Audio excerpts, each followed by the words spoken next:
Ao anatin'ny asaramanitra tokoa tsika araka ny efa voalaza amizao ka tokony fankalazana ny tsingerin-taona fa 7 taona niverenan'ny fahaleovantenan'ny Madagasikara izao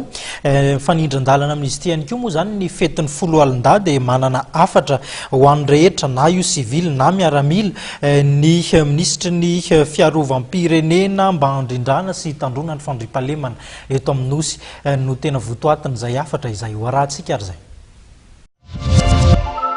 Zany indrindra no itodihanay amin'ireo mpiray imbonantoko amin'ny fiarovana ny fiandrianam-pirenena, ny filaminana anatiny, ny fiarovam-pirenena dia isika olo-pirenena malagasy rehetra na sivily na maramila izany. Ho anareo rahalahy sy anabavy sivily, tsy anareo no kory no hanao ny asanay fa mitaky ny fiarah-miasa sy miandry ny tolotanana avy aminareo izahay hahatoa sy hahatafapetraka ny filaminana anatiny sy ny fandriampahalemana maharitra ka ahafahany olo-pirenena mandray anjara mavitrika ho fampandrosoana an'ity firenentsika ity.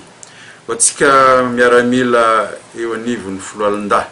natao marika hita maso isaky ny vondrona ny fanomezana ny fanevam-pirenena miloko fotsy, mena, maitso koa anjarantsika natao iary zany ankehitriny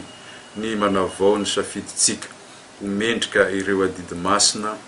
ankin'ny firenena amintsika. Tadio fa ny asa tsara vitan'ny ray amintsika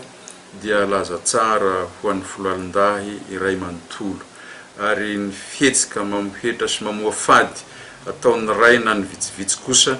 dia miendrika fanosorapotaka sy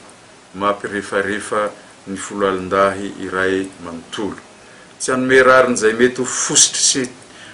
ny tsy fahombiazana akory ny fibekonan'ny 10 alin-dahy fa hitaona ny tsirairay mba hijoro hatrany indrindra isika izay ny safidy ho fandio iray siny.